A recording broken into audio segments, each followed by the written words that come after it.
Hi, Barbara. Hi.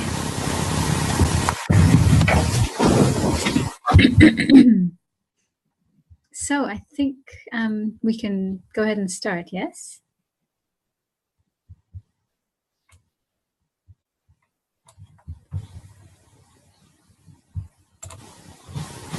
Okay. Yes, I believe we are recording. Okay. Good, so I'll just open the class with mantras.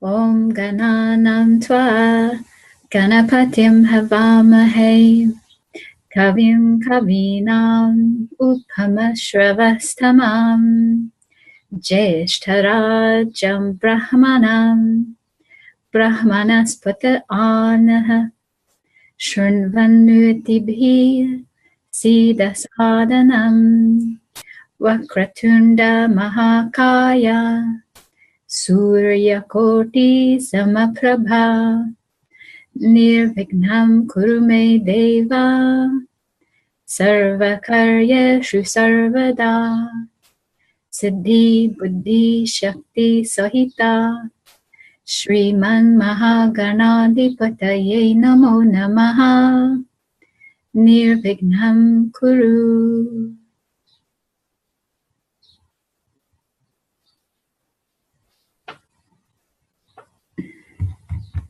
Okay, let me just open up the chat here.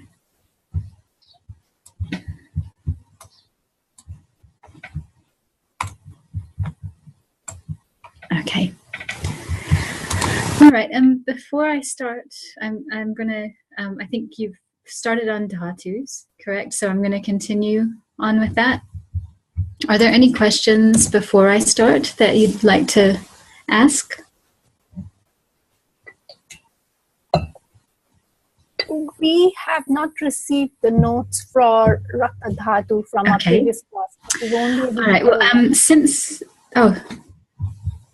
sorry. I think Jyoti, you're talking, but I can't hear you. Can you hear me now?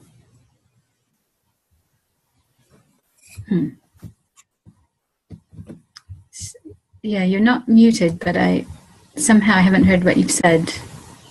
So let me just check my audio.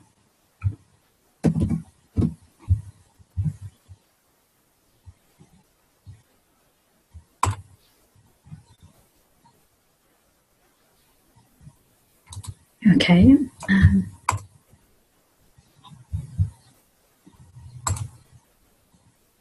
Okay, I'm just testing my speakers. Okay, I'm sorry. I don't think I'm hearing. Can you hear me right now? Yes, now I can. Okay, we did not receive notes from Dr. Anusha on Rakta Dhatu. Oh, okay, good to know. So I was told I'm supposed to start with just Rakta and Mamsa today. Okay, good. Thank you. Good, thanks for that. Mm-hmm. Okay, so I'm doing Rakta and Mamsa, but since I'm not teaching all the Dhatus myself, I also want to ask you some questions, just throughout, so I can kind of discover where your minds are with this Dhatus topic and what information I need to fill in. So I guess first, kind of a rather maybe obvious question, but what is a Dhatu? Could you tell me your understanding of what a Dhatu is?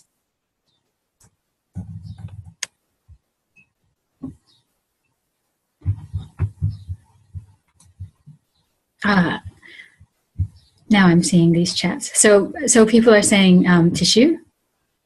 Yep, tissues in the body. Yes, that's right. So the word dhatu in Ayurveda, in an Ayurveda context, is usually translated as bodily tissue.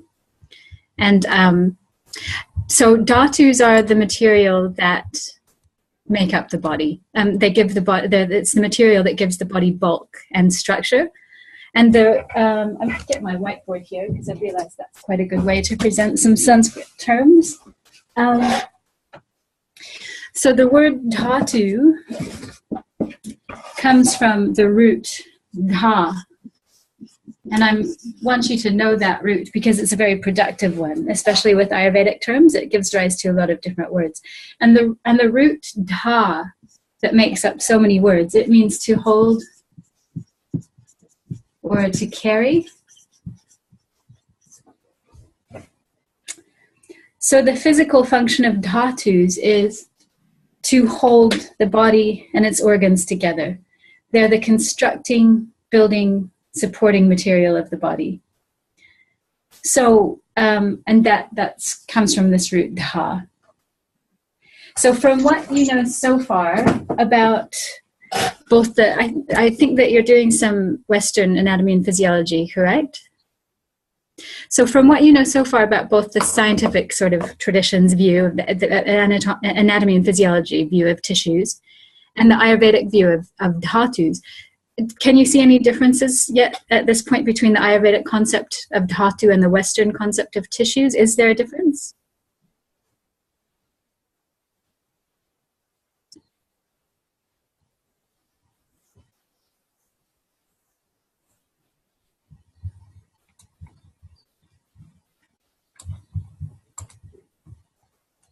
So no thoughts about that at this point.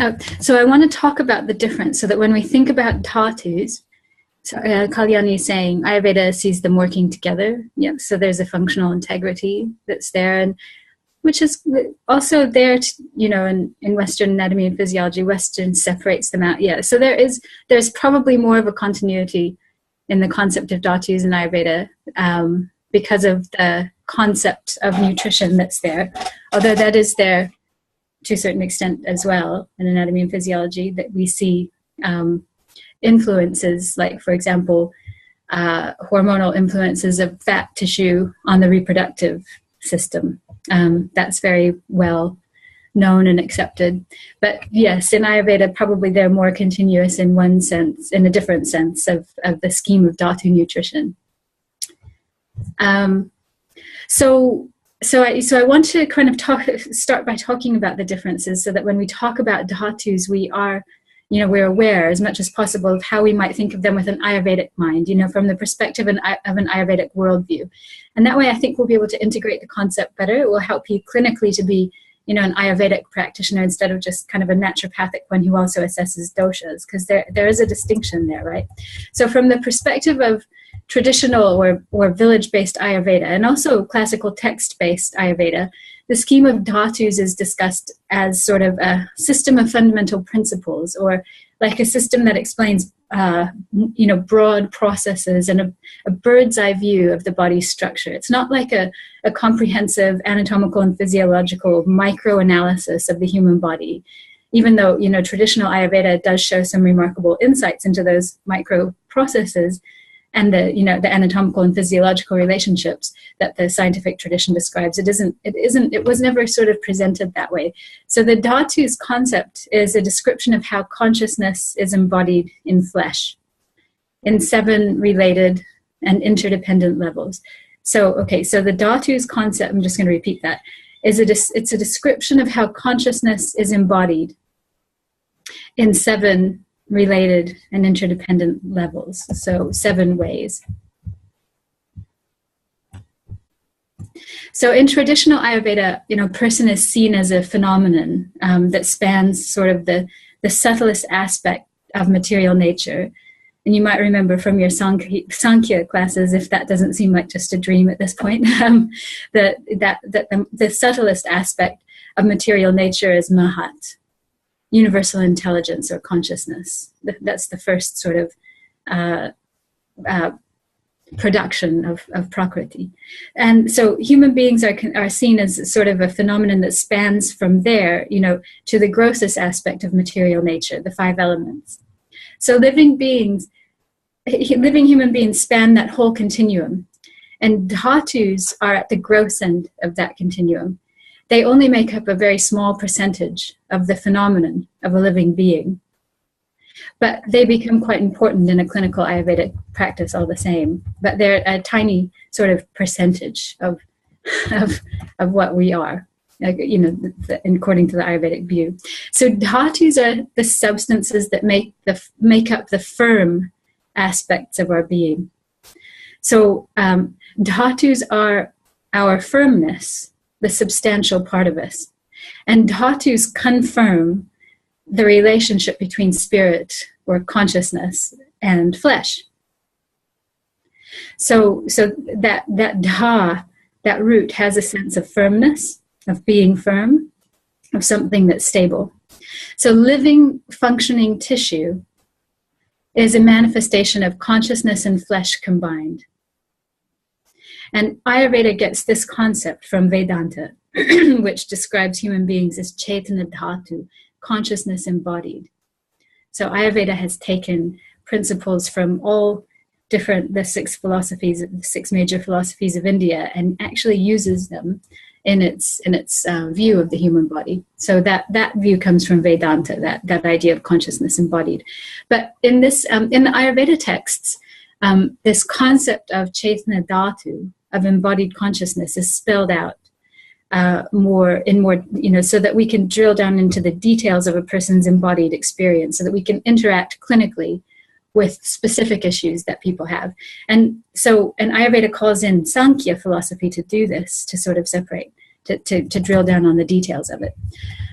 So there's an Ayurveda sutra that describes life, that defines, describes the word, defines the word ayu. Maybe Simon has presented this sutra, Sharirendriya Sattvatma Sanyoga. Does that ring a bell? You have this? So this is a definition of life found in the Ayurvedic texts. It's a definition of the word ayu. Is a Sharira, Indriya, Sattva, Atma,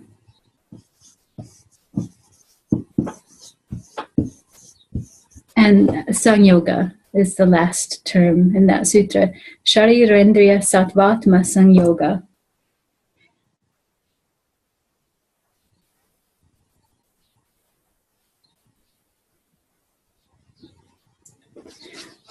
So this is a definition of life. The first component of embodied life, ayu, is sharira. And sharira, actually long, sharira is the firm body. We can call it the body, the physical body. So this is the part that's made of dhatus, of the seven dhatus. Dhatus, that word is also used in other contexts, more subtle contexts, but sharira is the home of the seven dhatus. So if we're looking at it from a Sankhya perspective, the sharira is strongly influenced by tamas. Everyone understands the word tamas, the term, you've had that term? That's an okay term. Just tell me if I ever use a term that you don't know. Indriya is the senses. It's not just this, it's the sense and motor faculties. That word covers both.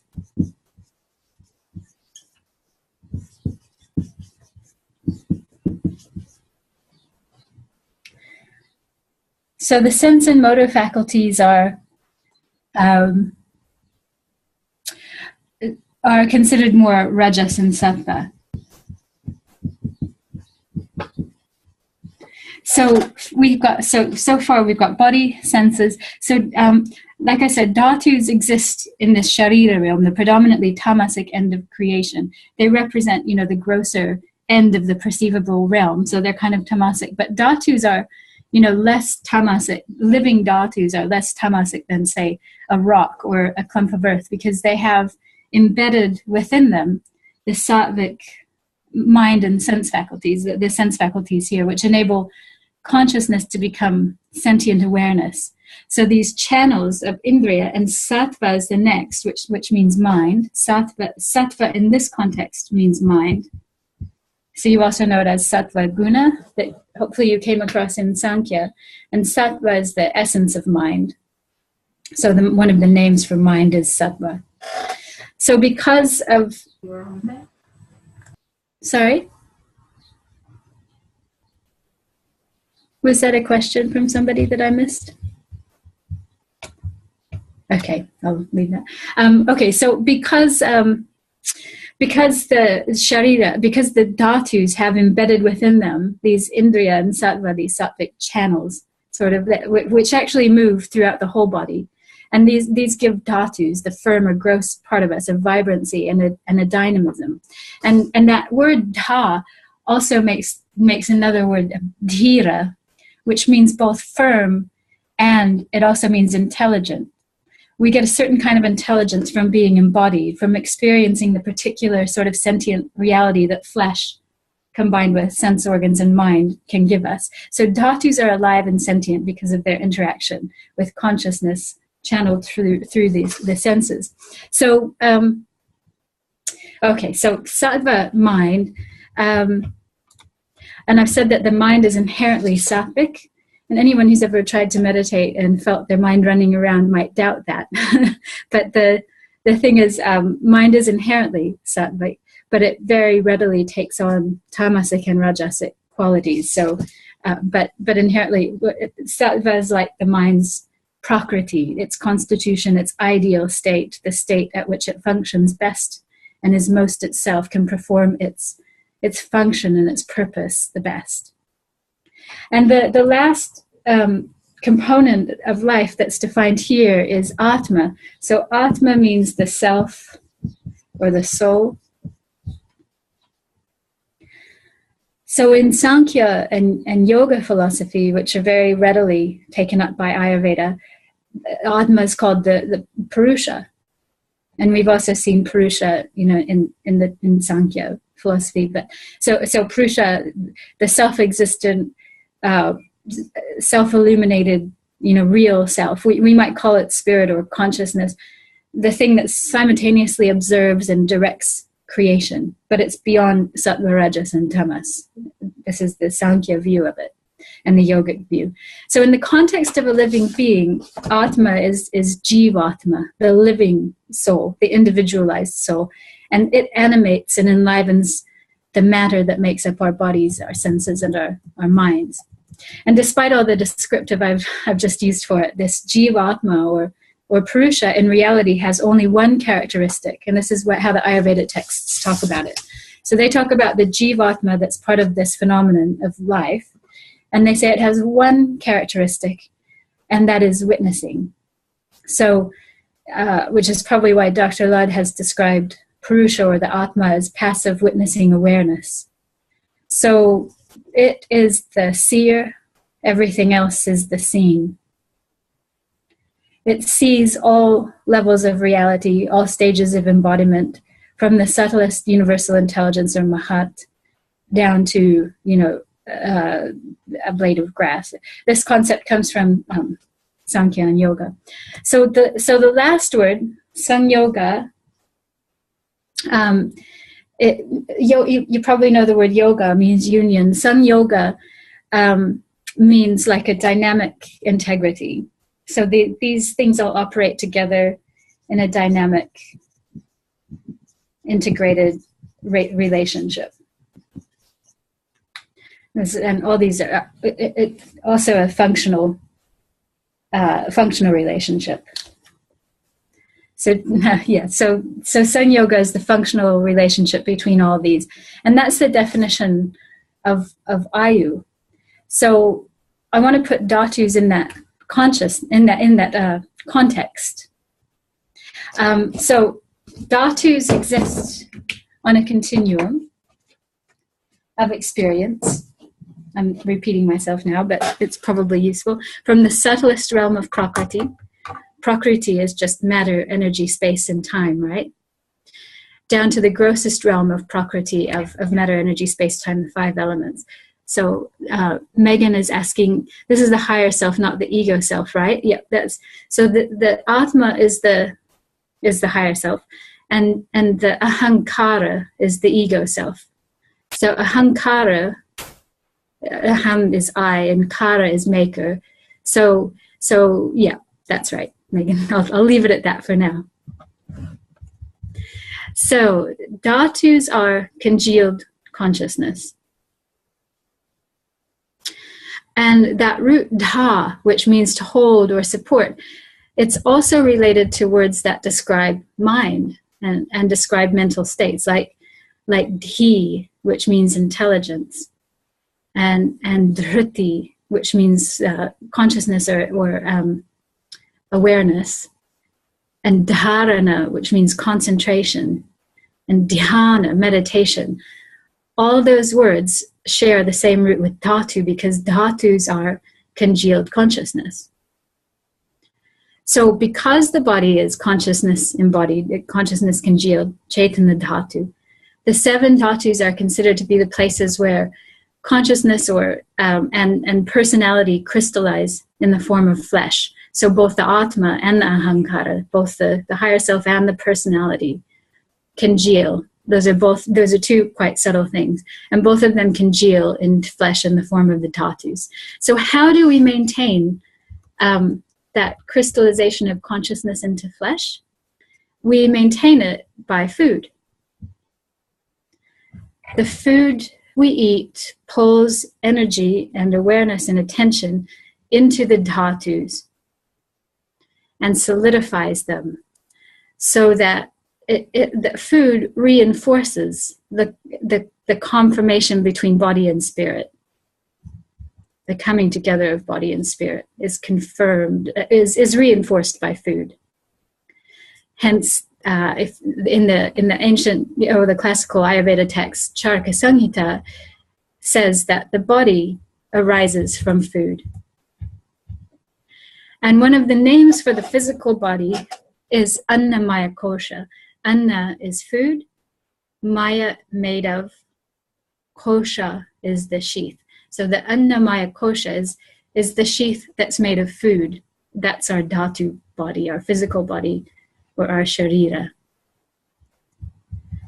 So this is a really an important concept in Ayurveda. Tissues are built from food. Food reinforces the bond between spirit, mind, flesh. It does that by giving the body prana, energy. So prana is the fuel for the ahankara. Prana fuels ahankara and fuels the body. And I talked about ahankara as the ego self. Prana fuels that. And we'll talk more about prana in a future session. But so the subtle aspects of food are transformed into mind and prana. And the substantial parts of the food that we eat are integrated into our flesh. So the Ayurvedic view of tissues is dhatus are things that hold and circulate nutrients in the body in 7 different ways.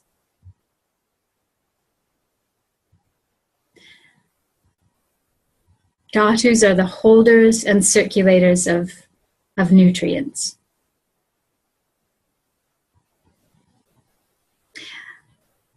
And each dhatu brings a specific kind of nourishment and support to the body and mind in its own, according to its own nature.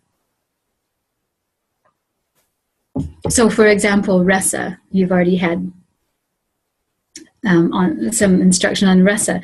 So rasa is the first dhatu, and that first, and rasa, the way that it supports the body and the mind is by bringing emotional nourishment. So rasa represents the satisfaction you get from just having eaten, just having, even though the nutrients from the food haven't actually been transformed into dhatu yet, rasa gives the satisfaction that comes from tasting, chewing, and swallowing your food. So I better just check at this point. Do you all know what physical substance rasa represents in the body? Or represents, a better way to put it, what physical substance represents rasa? Please go over rasa? Or is that what you meant? Okay, so yeah, we'll go over that. Okay, so Eleni says plasma. Yeah, that's a good example of rasa. So rasa means juice, right?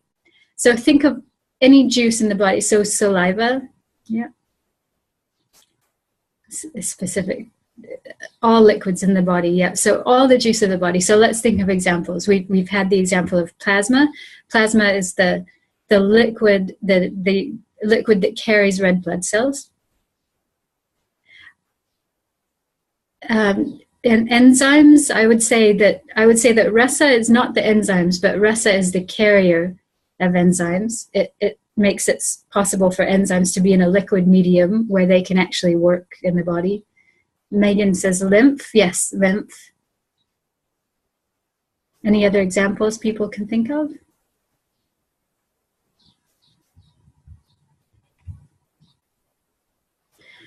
So we also have just chyle. Chyle is like a milky, fatty fluid that it has a lot of fatty acids in it, and it comes after we eat food. It's formed in the intestine, and it's taken up by lymph. That's rasa. That's that's the kind of rasa that Ayurveda calls ahara rasa, food rasa. The rasa that comes after you eat. So, okay, so Cassie's saying mucus and mother's milk. So let's be careful about this, because mucus is a waste product. And so there's a difference between dhatu, the stuff that's stable and that supports the body, and the stuff that dhatus release for expulsion. And mucus is a waste product. Mother's milk is a byproduct. So it wouldn't be the tissue itself, but it is related to rasa. Another example of rasa, rasa as something that's in the body, stable in the body, that maintains the body's function and its structure, is like interstitial fluid, the fluid that bathes the tissues. So it's the fluid outside the cells of the tissues. So think of things like this. Cytoplasm, the fluid that's within the cells, all of that stuff that represents juice and that's part of the body's functioning, rather than, say, something that the body needs to get rid of, is related to rasa dhatu. Any juice that the body uses in its daily functions. So rasa is most prominent in the lymph system and the circulatory system. It's especially it is associated with the digestive tract and the fluid and juice that the digestive tract produces. So is that clear? Is everyone clear on that aspect, that physical aspect of rasa? Are there any questions about that? Okay. Yeah. No questions. Okay. So the word rasa. So I talked about how rasa represents the emotional nourishment that we get just from tasting our food, and that's another meaning of the word rasa. So the word rasa also means taste, and that's because rasa dhatu carries the juice that gives life, succulence, and flavor. So this is one important aspect of rasa that's kind of non-physical, but it's very important. So this is the enjoyment part of a good diet I talked about last time. Remember how enjoyment is one of the cornerstones of a good diet? That's because enjoyment goes with healthy rasa, and healthy rasa is very important for nutrition. So rasa represents the emotional enjoyment that we get from eating. And that word rasa also means emotion. So tastes and emotions go together. It represents the emotional, I've already said this, the emotional satisfaction or lack thereof that we get from just tasting our food or just tasting an experience. It represents our emotional response to a food or an experience. It's the physical manifestation of emotional nourishment. And just as a good emotional state allows us to walk toward life and engage proactively in increasingly meaningful experiences, healthy rasa enables more substantial nutrition. In a very physical way, it carries nutrients deeper into the body, into the deeper and denser tissues. It's a subtle dhatu. It's a liquid dhatu. It can penetrate the whole body. So rasa is the first nourisher, and it's nourished by our emotional enjoyment of food. So it nourishes us emotionally, and it also is nourished by our emotional enjoyment. So, you know, if clients come to us saying, with all this guilt, I eat emotionally, and I say, good, you're not an alien life form. Eating is emotional. There's no unemotional eating, because, you know, as I tried to convey last time, nutrition is a mental and emotional experience as well as a physical one. So, you know, go ahead and eat emotionally. You can't avoid eating emotionally, but just try to improve the quality of emotions that drive you to eat and the emotions that you get from the food you eat. Eat emotionally intelligent food. I love this concept that just came to me. Emotionally intelligent eating.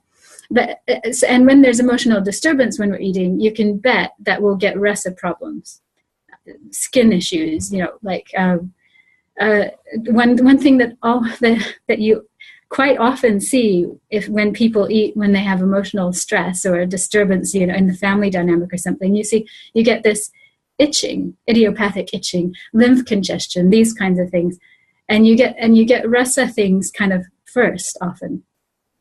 So rasa is a subtler dhatu than most because it's the most fluid and the most changeable dhatu. And in that way, too, it mirrors our emotions, at least in a healthy person, because, you know, Ayurveda sees emotional health as a state of change. And this is mirrored in rasa dhatu. That rasa dhatu has to remain quite dynamic. It is a dynamic tissue. It's nourished quite readily by the food that we eat. It changes during the day.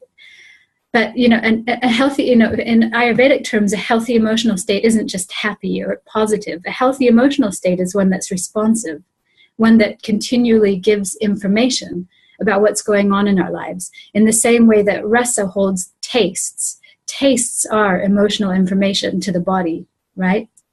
So that's the role of, so just look at, you know, for an example of emotional sort of disease or rasa problem, you know, look at a mafia gangster you might see in a movie. He's an emotional train wreck. You know, you'll never see him shed a tear or crack a smile. He talks to his kid at the dinner table in a monotone voice and expressionless face, and, you know, and he blows off someone's head while speaking in the same monotone voice and with the same expression on his face. He has emotional problems. His emotional state doesn't change enough.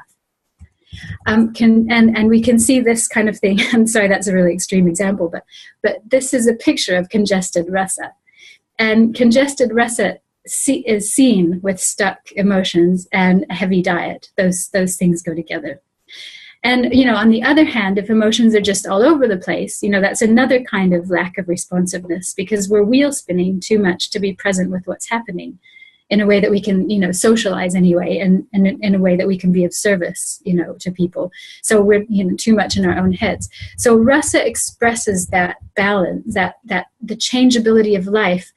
But if there's too much change, and the changeability of emotional states, but if there's too much change, you know, we actually have to stabilize rasa. So one hands-on way to support our emotional state and support rasa is to eat simpler food, just to reduce the variety of our diet for some time. You know, that will stabilize rasa dhatu, stabilize emotional states. But I'm getting a bit carried away with rasa when you've already done. So just to sort of continue, get on track, I'm talking about how the Ayurvedic concept of dhatus is not just equivalent to a Western concept of anatomy and physiology. I'm trying to express how, you know, rather the concept of dhatus is a schema of how nutrition develops in the body, both physically and emotionally, and how consciousness congeals into flesh in this 7-staged process. So let's move on with the example of Rakta. So you said that, I did say I was meant to talk about Rakta and Mamsa today, but as a matter of fact, I am now realizing I was only supposed to talk about Mamsa and Medha, but you have not done Rakta. Is that correct? At all? Okay, so we'll go on with Rakta. So let's talk about it with the Western part of our minds first. What physical substance best represents Rakta? Have you learned that much? Good. So Reina is saying red blood cells. So Rakta is represented by red blood cells. Oh, good. You did the reading. That's good to know. Yeah. So in the Ayurvedic way that I've been talking about, so red blood cells do lots of different things. The main function they have in the body is oxygenation. And so the main function of Rakta is a function called Jivanam, which means life-giving function. So so red blood cells do transport of gases in the body, so oxygenation, but also Rakta is seen to do regulation of body temperature. It's also a vehicle for nutrition. Rakta is seen to have a defensive action. Okay, so those functions of Rakta are probably somewhat familiar. But so Rakta Dhatu, if Rasa is sort of represents our emotional state, Rakta Dhatu represents a firming up of emotions. So emotions come and go. In a healthy person, they respond to the varied experiences that life throws at us. But Rakta, represented physically by red blood cells, represents a development of emotional energy, an emotional state that is sustained long enough to become a drive, a desire, a motivation, a passion. So Rakta, the root of that word is ranj, and it actually means, it means to be colored, to be passionate, to be red. So, and of course blood is red, so this makes sense. But with Rakta, emotional energy becomes a drive to act. And that means that emotions are dynamic enough to be responsive to life so that we're teachable, so that we can grow and continue to be inspired, even as we age and the temptation to think we know it all increases. We keep responding to life in a fresh and open way. That's good, healthy rasa. But also that emotions are stable enough and meaningful enough to generate meaningful drives, meaningful passions, not just passing passions, but, good, healthy ambitions. So Rakta is the spillover of rasa. With good rasa, the foundation has been laid. Emotions and emotional states become drives and become increasingly able to fuel actions. So in other words, we can think of healthy Rakta as it will manifest as healthy ambition. And it gives a person their energy levels in a very real way. That jivanam function of Rakta is really giving energy to the body for all the body's functions, cellular functions, and just the overall energy that a person feels. So, and you can imagine a scenario just looking at dhatus and their integrity and what you actually see people present with. The passion and energy that makes us more likely to act on our emotional states, that's Rakta. So Rakta gives us sort of the energy to act on our emotions. You can imagine a scenario where, like, say, for example, having really strong Rakta and quite weak Rasa, and how this might make a person act, so then in that case, you could see maybe a person having a lot of energy to act, but maybe acting on suboptimal emotional states.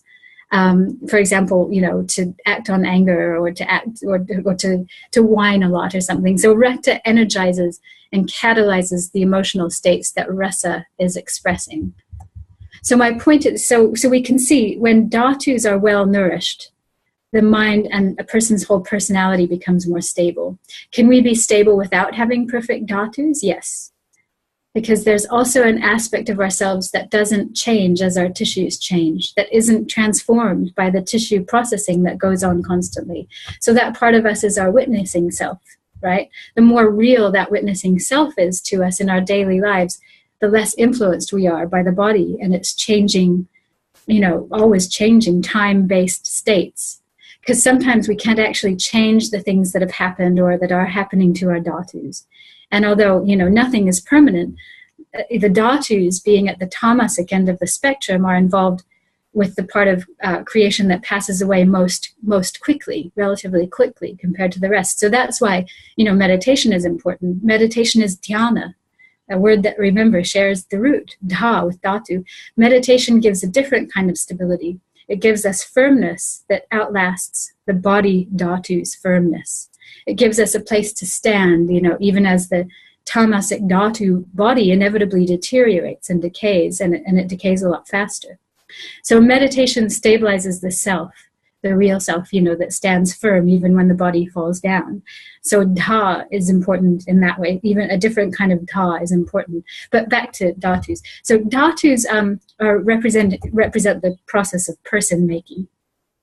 It starts with emotion. It ends in procreation. If we can meditate through all that ongoing processing, all that will go much better. But I think I probably need to, given the time, I probably need to move on. I'm getting a little bit too into this. Need to move on to Mamsa and Medha too. So Rakta, let's see. You wanted to kind of go over rasa again. Let's just make sure. Okay, well, what we'll do, I think what I'll do, since I need to talk about Rakta as well, don't I? Did everyone get this table that I emailed to Renee that came with the meeting invite? Is there anyone who didn't get the table that I emailed around? Maybe just let me know if you did not, or if you did too, is helpful.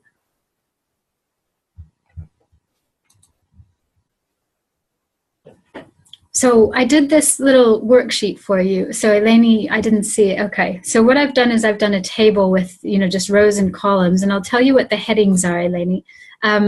This is just a table of the 7 dhatus, and it has 6 columns, and so it has a column for each. So that I did this little worksheet because Dhatus is a big nebulous topic, especially the way I've been teaching it today. So the question might arise in your minds: what part of this do I actually have to know to pass my exams? And that's a fair question. And I'm hoping that so I gave a table that I hoped would give you a sense of the information that you're expected to know about each dhatu in sort of the modern Western professionalized, institutionalized Ayurvedic paradigm, in which at least a part of your mind needs to be ensconced. And I really hope that sort of professionalized or institutionalized version of Ayurveda doesn't become all of your mind, but a part of your mind has to be engaged to remember, you know, we have to remember these basic facts about each dhatu. So Eleni, the columns that I have here, if you want to just write down little headings, are we have the name of the dhatu and what and what substance in the body represents it. That's the first column. The primary function of the dhatu. Oh, Eleni's saying I got it. Okay. So we've got the primary function, we've got the general themes, we've got the upadhatus. Those are the byproducts of each dhatu. So as dhatus are generated in the body, then they also generate byproducts, and they generate in the next column waste products called malas.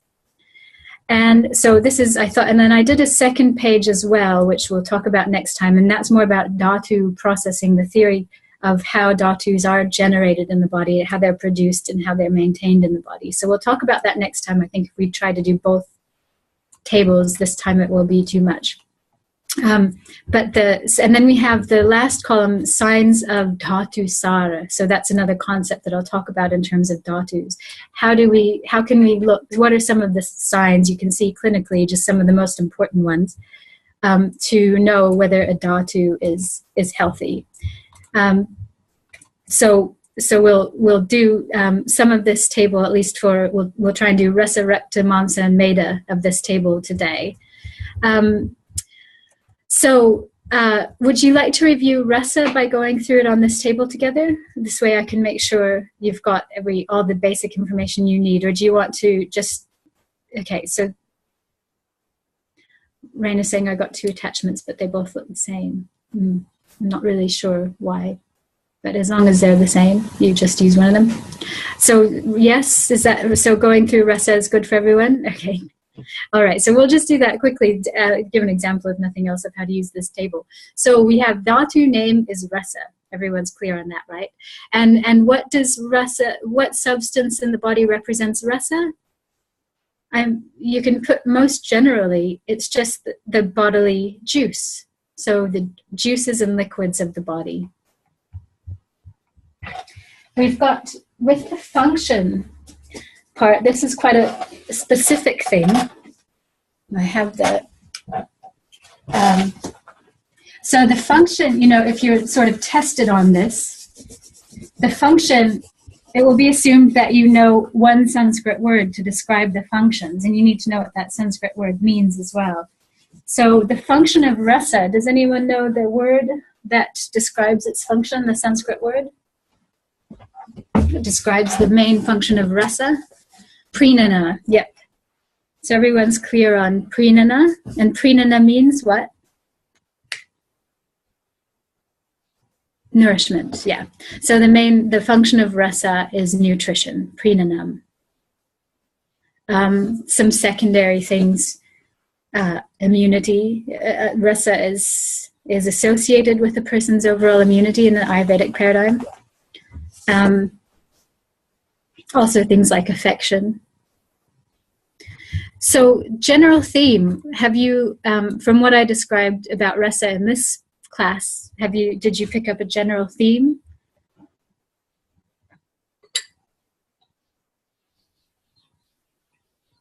So I was saying that rasa represents emotions and the emotional aspect of eating. So I would say that the general theme of rasa is emotion.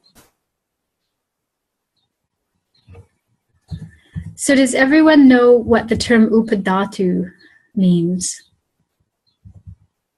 We know that it means byproduct. So upadhatu is byproduct, and a byproduct is something that is not stable tissue, but that is useful, and that arises as part of the process of tissue nutrition, tissue processing. So the upadhatu of rasa, is anyone clear on what that is?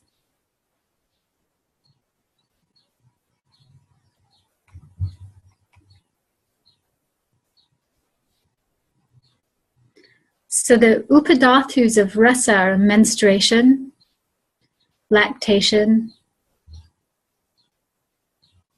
ovulation, and the top layer of the skin.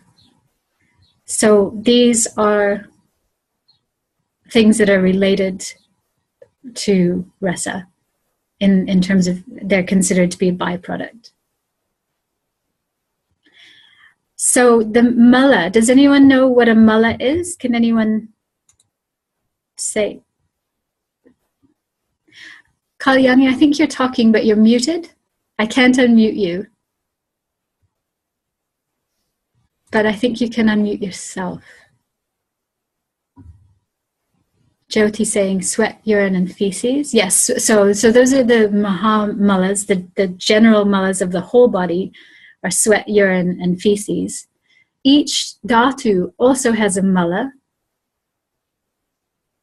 Kali, are you able to unmute yourselves, or is if Renee is? Oh, that's okay. Can you hear me? Yeah. Hi. Did you? Oh, you okay? You didn't have a question? You're okay. All right. So mala. So okay. So there are the big three mullahs, the systemic mullahs, and there are tissue mullahs.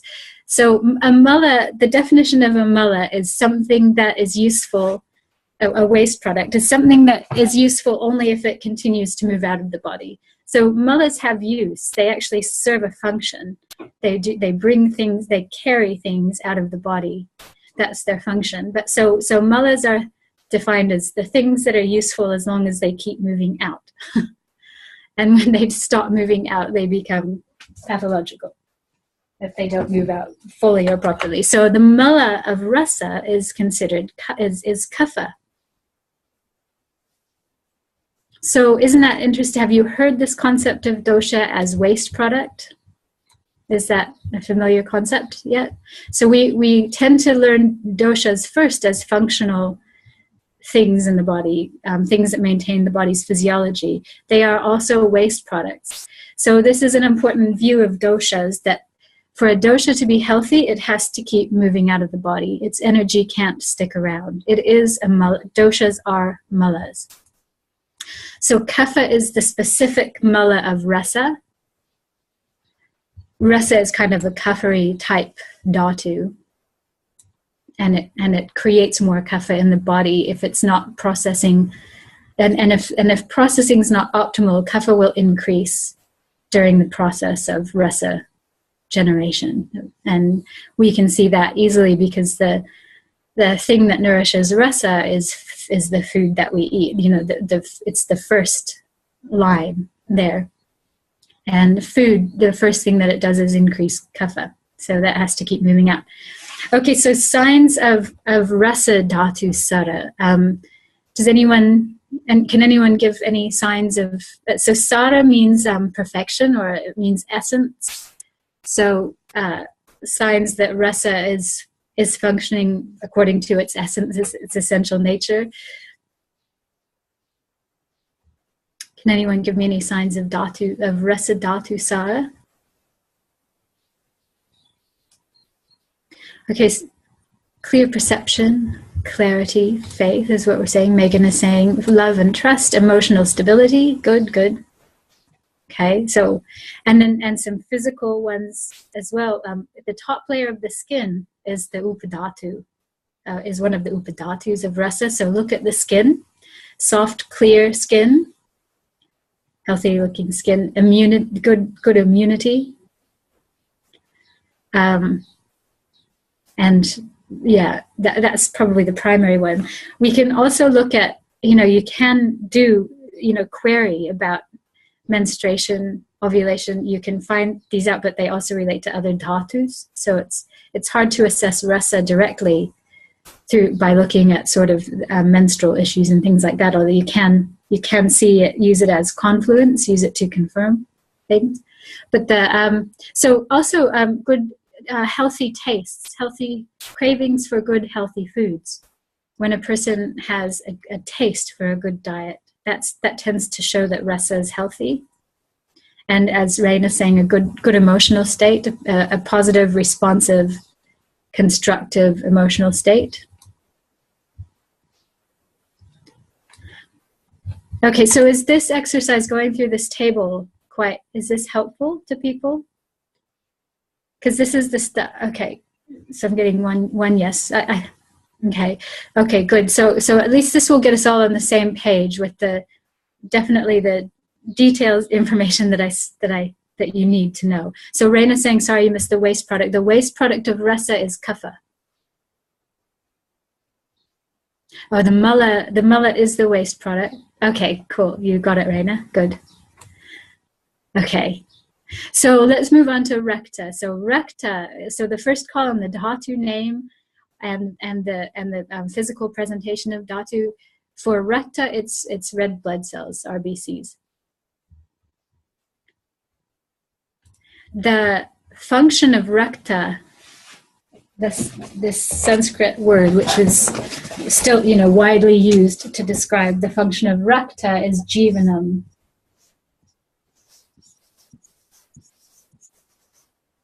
And jivanam means very generally life function.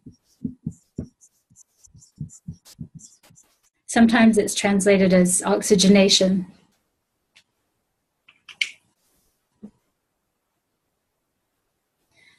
So the general theme with recta, we could say, just like what I was talking about before, drives. Or let's say it even more generally, like let's just say energy, because that probably sums up more of a clinical person with energy. That's recta. Recta gives that. So the upadhatu, the byproduct, when recta is formed, the byproduct is, Ayurveda views it as blood vessels, tendons, granular tissue. Does everyone know what those things are? We know probably what blood vessels are.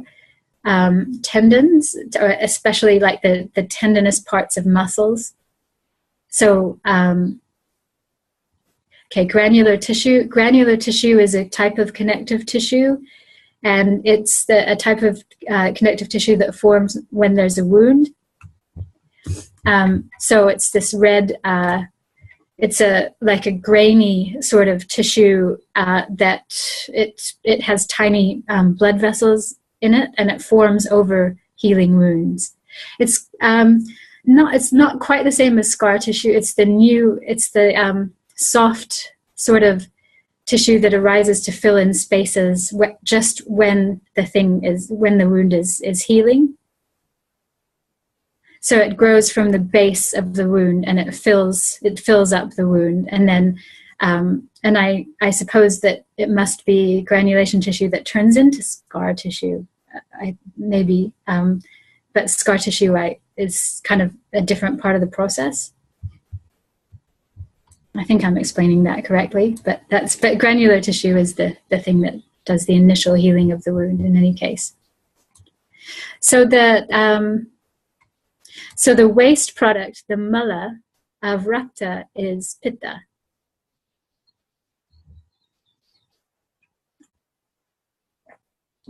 So rakta, and I think this is just because of the empirical nature of Ayurveda, classical Ayurveda, ancient Ayurveda, is that they simply saw that blood is warm. They simply saw that, that where blood goes, where circulation is good, the body is warm. And so blood is associated with pitta. So pitta arises in ideally just the right quantities to keep the body functioning, and then moves out of the body when rakta is formed. So signs of raktasara, of good rasa. Can you imagine what the signs might be of good blood if you haven't, of good rakta?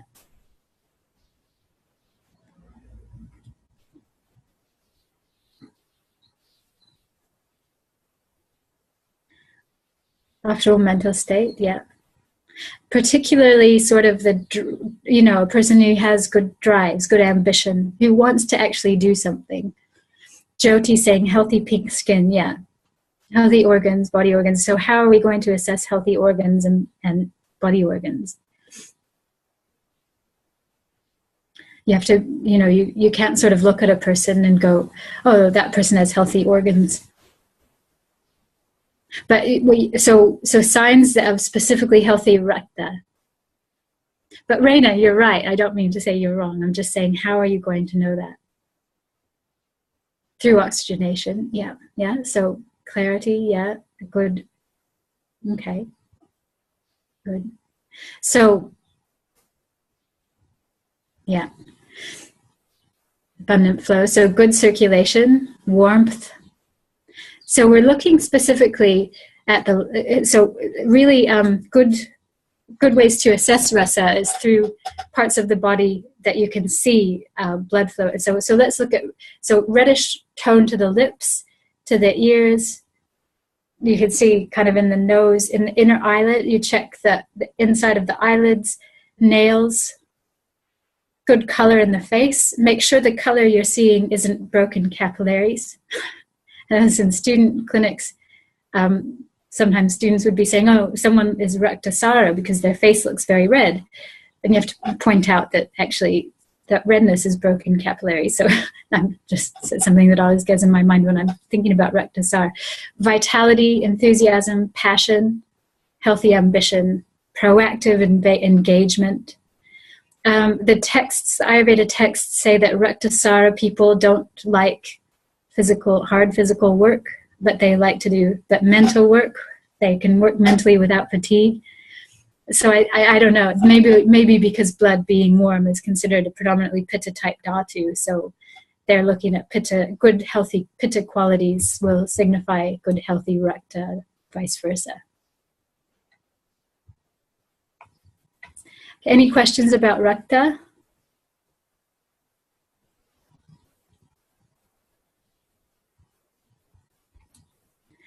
Okay, so let's keep going through this table then and move on to Mamsa. So Mamsa is muscle tissue. It's kind of the most, flesh, it gives the most sort of bulk to the body, shape to the body.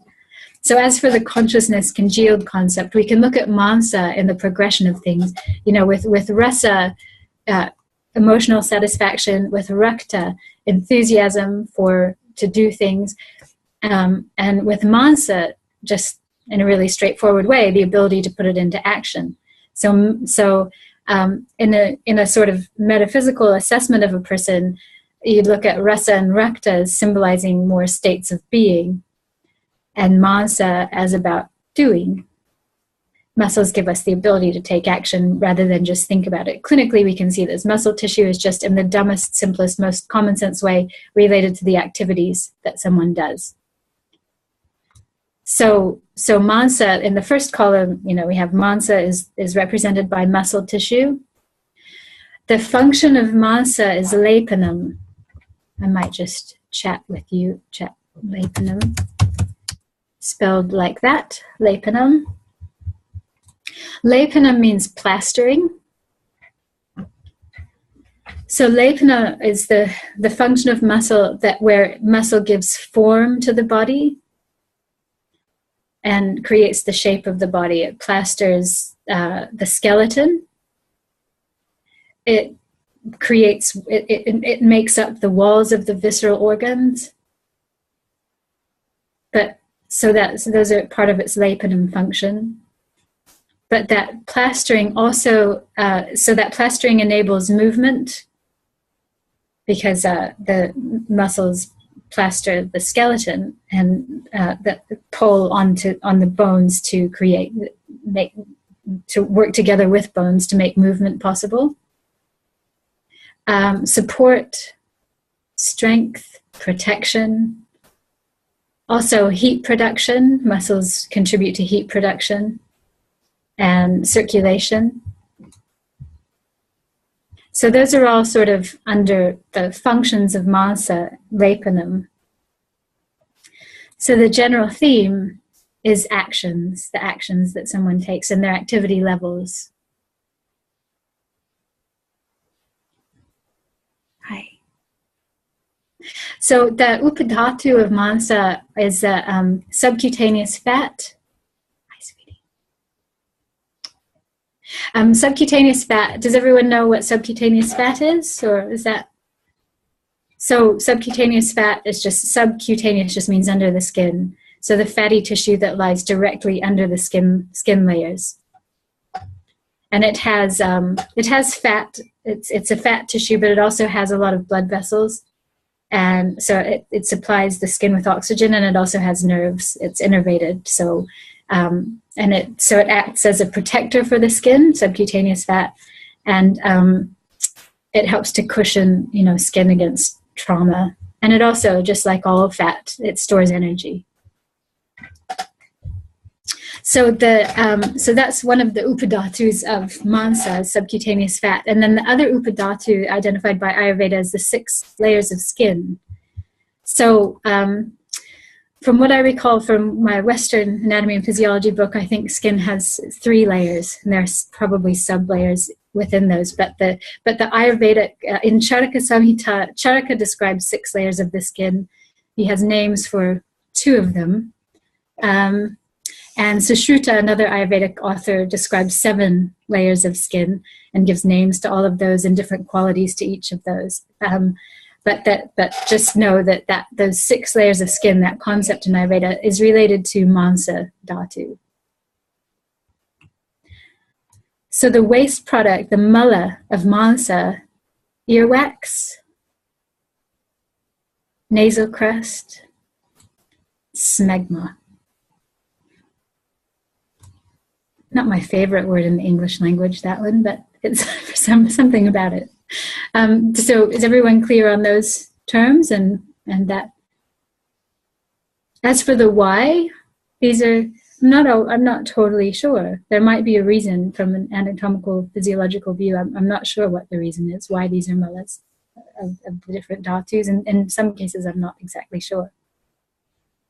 So mansa, signs of mansa sara. Can anyone imagine what those signs might be? What would you look for if you were looking for healthy muscle tissue? Power, ambition, yeah, and ambition in action, I think, too, Raina. Yes, Megan saying good tone, good muscle tone, strength. Yep, very good. So good bulk, confidence. Yep. So strong chest, shoulders, arms, hips. Good endurance as well, vitality. the ability to work without fatigue. Yeah. So that's Mamsa. Any questions about Mamsa?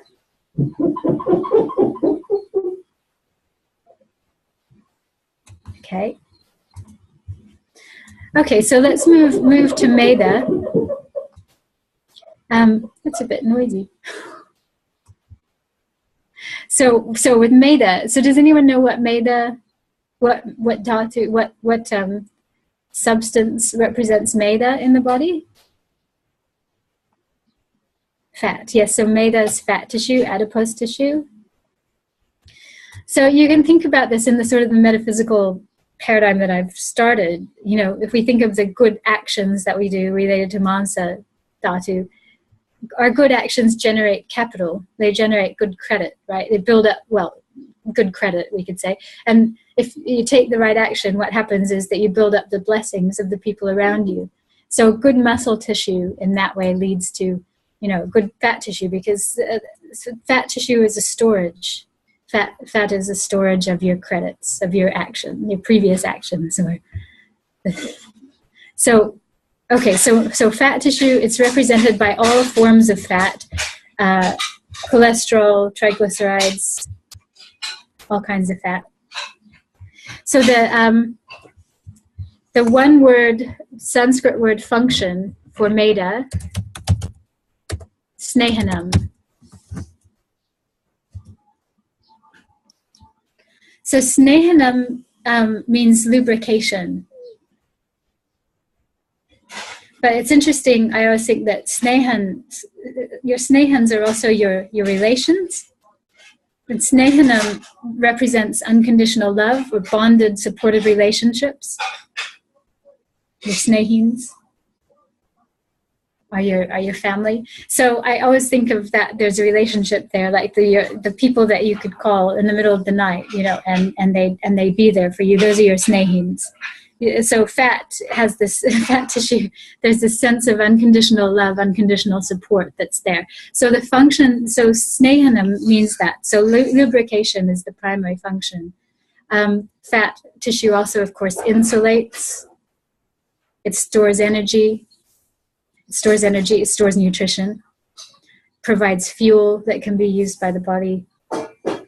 It helps with structures. It is the structural component of the cell membrane. It's the fat cells.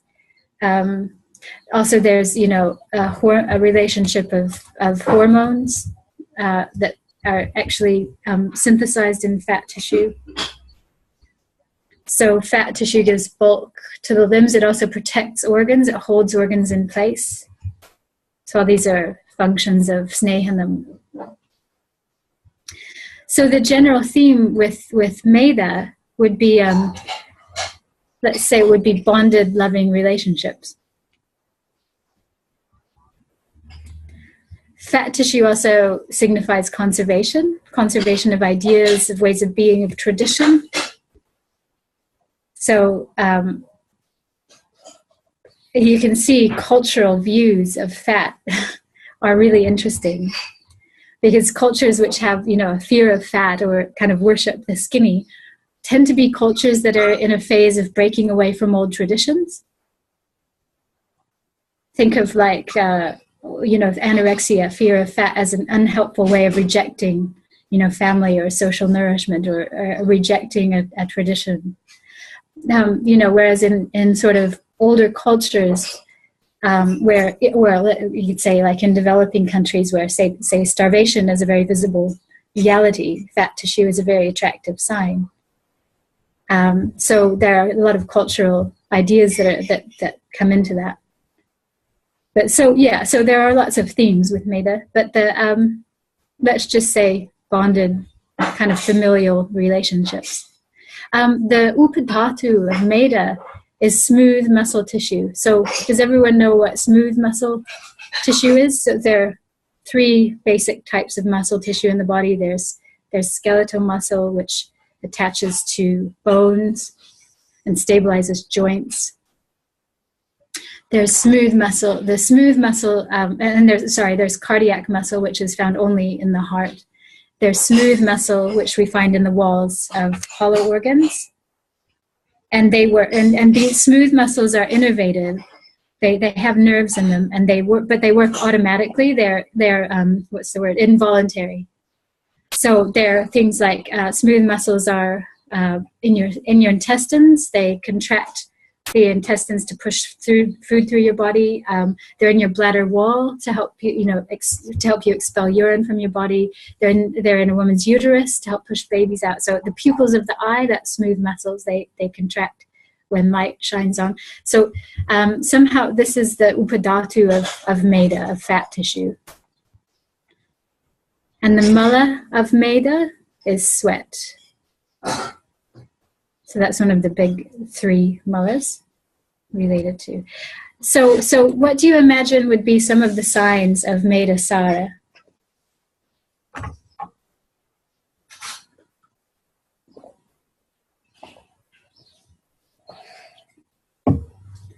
Groundedness, yeah. There'd be there's often a sense of support.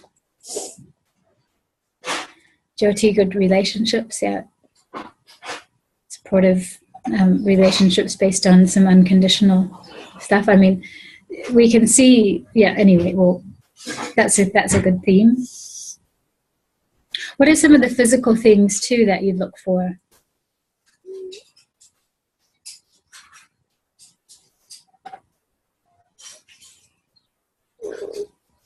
So you look for a good, Reina, would be kapha personality, kapha look. So a look of healthy kapha.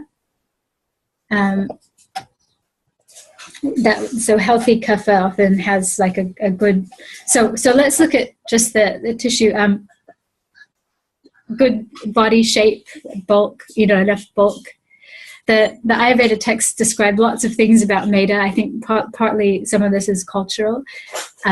The texts just go, they sort of wax poetic about the beauty of healthy fat tissue, where a person has wonderful, nice voice and big, attractive eyes and melodious voice. So they're forgiving and loving and compassionate. It talks about all these things with fat tissue. Sometimes I think there's some exaggeration going on there, but think about just a nice shape and a good sort of nice soft skin, a good sort of moist skin that's not too oily, not too dry, like the good texture of skin, and good shape and bulk.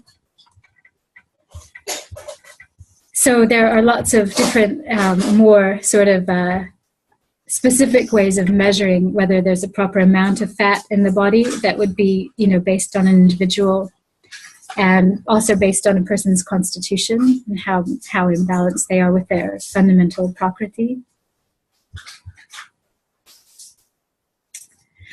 So these are kind of, so we've gone over sort of I've tried to create sort of a metaphysical picture of dhatus, as well as sort of just make sure that we're all on the same page with the information that we need to know about them.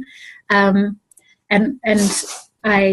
I'll just see if there are any questions from here, because I think that Anusha is going to go on with Asti and Majja. I mean, I'm happy to carry on with this table if you want to, or I'm happy to take questions at this point.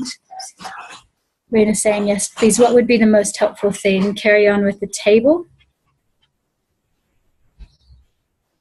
Okay.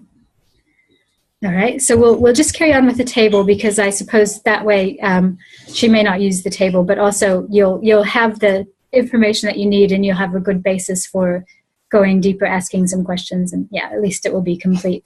Okay, Reina, good. Thank you. All right then. So as long as that's good with everyone, I'll just carry on with Asti. So Asti, A-S-T-H-I, is the next tissue in line. So we've got bone tissue. Think of osteo, asti, and just represented by bones and cartilage in the body. So the primary function of asti is dharana. I'll just spell that out, D-H-A-R-A-N-A. And notice that root, dha, dharana. And dharana in this context just means support.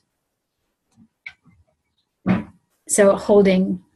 So the main functions of asti are support, structure, protection.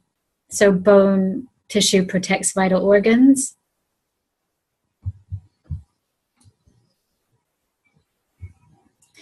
And the general theme is structure. So when we do actions and we develop some credit, we develop sort of resources represented by sort of Medha Dhatu, then what happens is we're able to build structures, we're able to make something, build structures, build something that's sort of, that's lasting. So the upadhatus of asti are teeth and cartilage.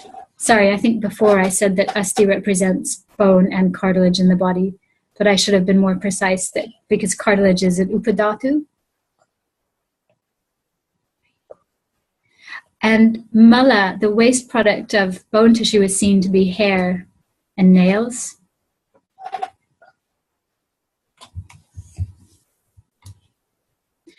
So for astisara, what do you imagine? What would you expect to find with someone who had very healthy, just healthy and good bone tissue?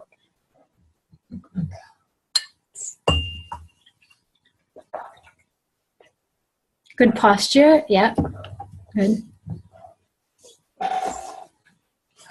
And one of the things I should explain that Dhatu Sara also means is sort of a genetically, sort of an inherently strong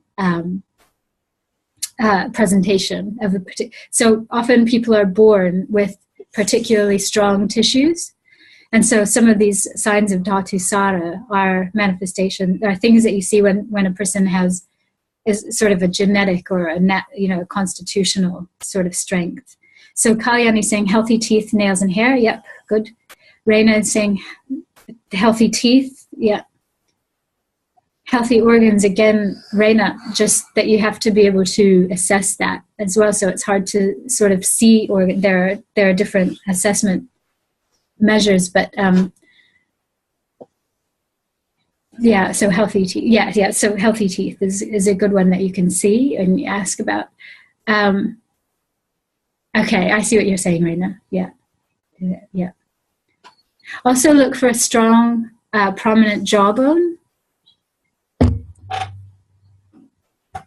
Is that's the one that the Ayurveda texts sort of lists. Strong bones, a prominent frame. Okay, so let's move on to Majja. So Majja is connective tissue, and it's also associated with nervous tissue. So connective tissue, what is connective tissue? Is that a term that people know?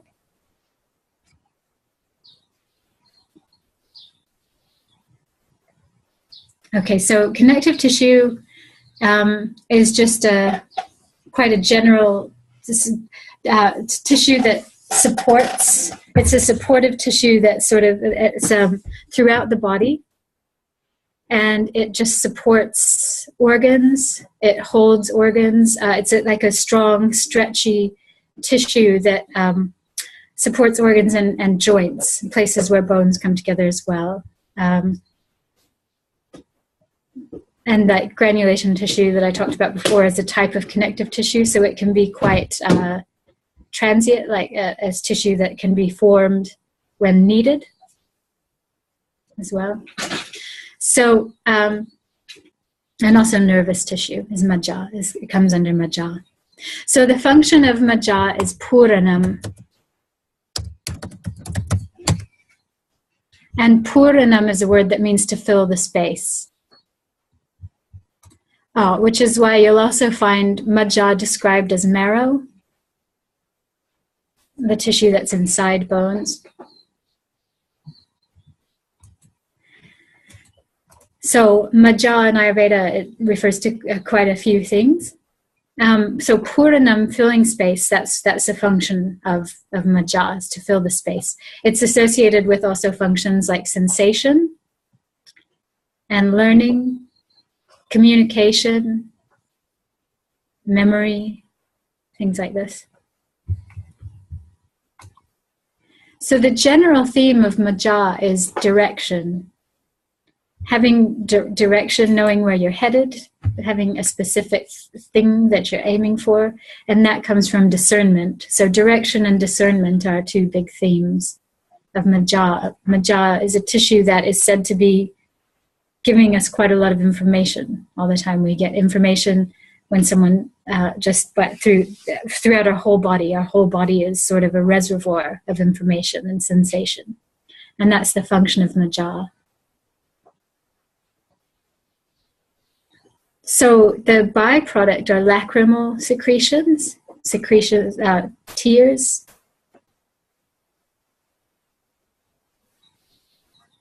That's the upadhatu. And the mala, the waste, are oily secretions, and especially oily secretions in the eyes.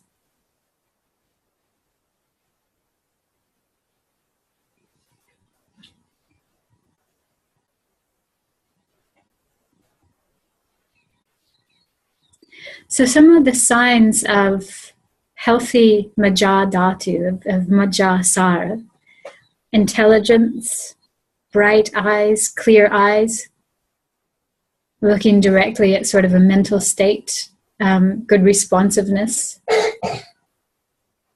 peace and clarity, good memory, good communication. Well, these things are related, are seen to be related to Majja Dhatu in the Ayurvedic paradigm.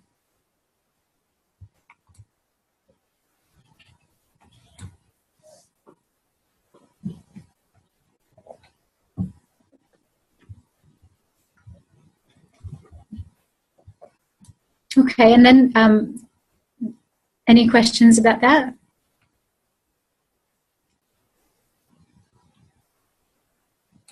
Okay, so then we have Shukra and Arthava Dhatu. So Shukra is the male reproductive tissue.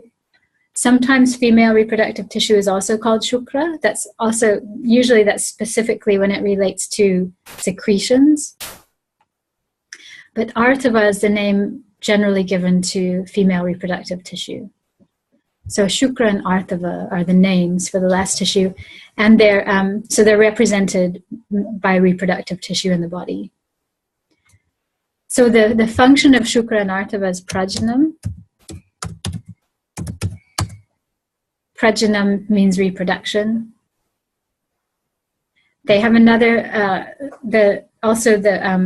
Shukra and Arthava have another function, which is to produce ojas. And ojas is something that we'll talk about in a later class, but kind of a subtle, maybe we could call the substance in the body a very subtle substance that is the essence of all the tissues, that serves to integrate and nourish all the tissues on a very subtle level. And we'll talk more about ojas at some point. This concept is quite interesting.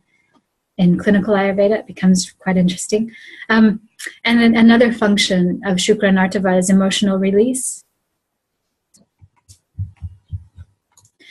So the general theme with Shukra and Arthava is integrity, because in the Ayurveda, in the Dhatu scheme, Shukra and Arthava are seen as containing components of all the tissues and being seeded by all the other, seeded like in the sense of seeds that grow plants, being seeded by all the other tissues.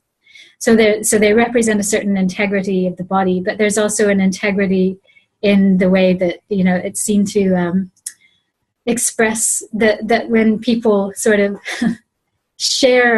have a relationship that involves reproductive tissue, there's an integrity there. It's that healthy Shukra and Arthava give us the feeling of wanting to make more of a difference. We have another person that we love, and the feeling of wanting more of that person to be in the world is a feeling that arises from healthy Shukra and Arthava. So there's this sense of like an integrity in the relationship where you actually would like this person, you'd like to see more of this person in the world, is sort of the feeling that's behind it. And that's also, so the Upadhatu of Shukra and Artava is ojas, and that's a very ojas rich sort of feeling that I've described. But there's the mala, it's not considered to have a mala. There's no sort of waste product that it produces.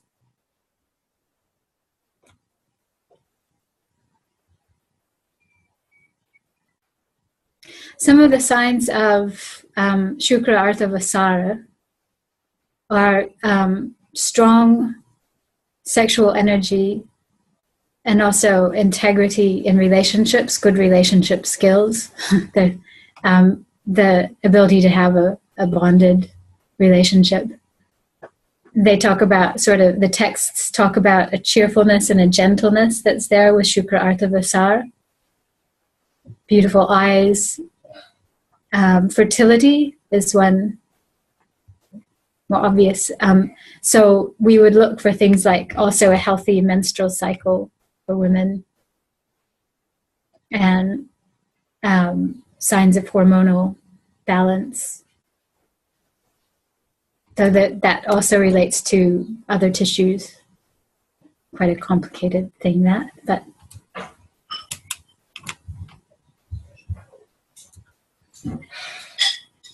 okay, well, that was all right. So I feel like we've accomplished, at least I know that you all have information, and you also have that information in your book. So, but I think it is good to go through that together to make sure we all have the same understanding and to make sure we've covered everything.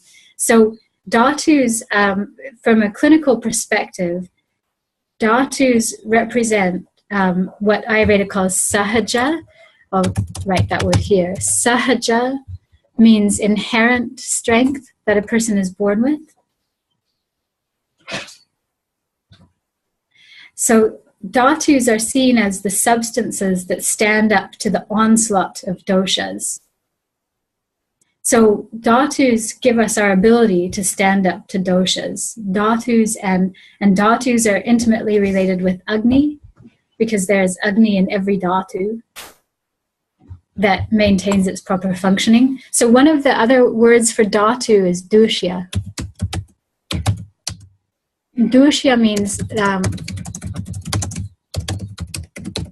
that which can be corrupted, or that which is affected by dosha. So dhatus, day after day, day in, day out, they are subjected to the onslaught of dosha. They themselves produce dosha as waste products, and they are also affected by the doshas that build up in the GI tract and that can affect the metabolic functioning beyond the GI tract within the tissues. So dosha, dushya, samurchana is one of the definitions of disease. Dosha, dushya, doshas and tissues, samurchana, mixing. It's one of the definitions of disease. So tissues represent our sahaja, our inherent strength. They are constantly subjected to the onslaught of dosha. And when doshas get in the dhatus, let's just put it that way, samurchana, when doshas mix with dhatus, that is when doshas overcome the agni of a dhatu, that's one of the descriptions of disease in general in Ayurveda. But in pathology, like if we're looking at the pathological view of it, doshas are instrumental causes. Dhatus are inherent causes. So we have inherent vulnerabilities to disease, and those are represented by our dhatus. That's what our dhatus show. And the doshas are just instruments for the instrumental causes. And the strength of a dhatu is part of what determines how much a dosha can affect your fundamental nature. So that's kind of a more clinical or pathological view, or a physiological, really, view of dhatus and how they relate to doshas. And probably that's a good place to end for now, because that's probably been a lot of just information. And I don't imagine that your cognitive load is well, you could probably use a cognitive break. And it's also time to end. So are there any questions before we say goodbye? I do have a question. I was just wondering if you could just kind of give an example, like a practical, a clinical example, like somebody comes in. Are you just going to be kind of looking at this person? I guess you can assess these through pulse and everything, or these would be the kind of the complaints the person's going to come in with, or, can you just kind of bring it into some practical way that I might use this? Yeah. So what we need to do is get comfortable with the idea of assessment of Dhatus. So pulse is not the ideal way to assess Dhatus. Pulse is a really good way. So think of Dhatus as structural. This is where just your visual inspection, your palpation, you'll be palpating, you'll be doing physical, you'll be looking at the structures of a person's body. So when you're feeling someone's pulse, you're feeling the energetics of the body, your doshas. Yes, there are organ pulses. There are even tissue pulses. I've found them to be quite unuseful, like clinically. What I found is that you look at the structures and that's where really visual inspection and palpation come in handy. So you're looking at the way the skin looks, the way the skin feels, the way the body feels. You're actually feeling structures. You're looking at the bone structure, the skeletal structure, and really looking, like, this is why the concept of upadatus and malas are helpful. Like you're looking at the upadatus related to each dhatu. So for rasa, you're looking at the top, at the skin, the superficial appearance of the skin. For recta, you're looking at good color. You're just really doing visual and palpation. Kalyani, is that specific enough for you at this point, or? Yeah. Yes, thank you.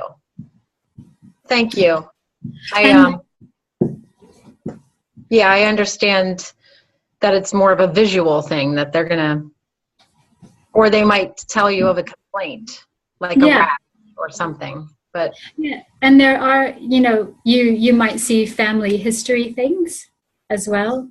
So because dhatus are sahaja, they're something that a person is born with a precondition for. So, we're looking at sort of nervous system things that are hereditary in the family, then there might be some majja tendency there. Okay. And really, like the stuff that I say about consciousness congealed, the emotional states, the drives, it might sound like just nice, new agey stuff, but it's very real, and you do see it clinically. Okay. Thank you. Okay. Appreciate that. And I think a lot of this will come to life too when you start learning assessment techniques, like when you start learning about the Ashtavidya Pariksha, the 8 methods of assessment. You'll start to see what parts each one is useful for. So which parts are which techniques are more useful for assessing doshas, and which ones are more useful for assessing tissues and that sort of thing. Barbara, I have one question. Yeah.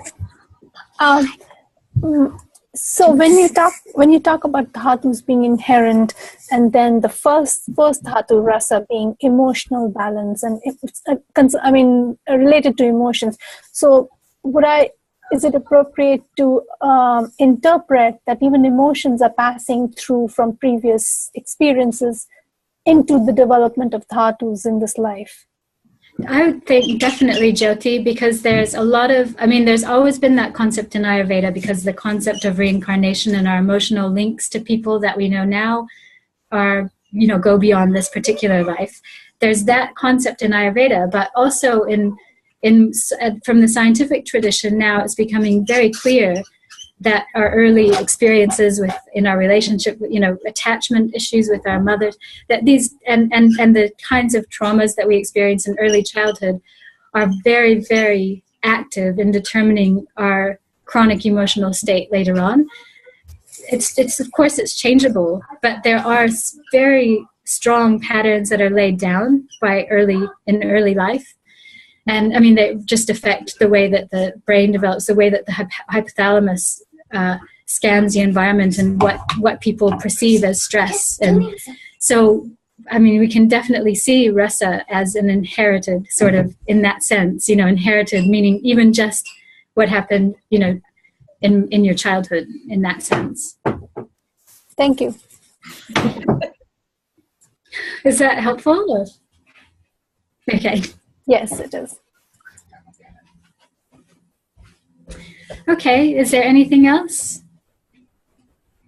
at this point? Okay. Good, thank you. I'll just end with the mantra then, and we'll say goodbye. And feel free, if you think of questions later, feel free to email.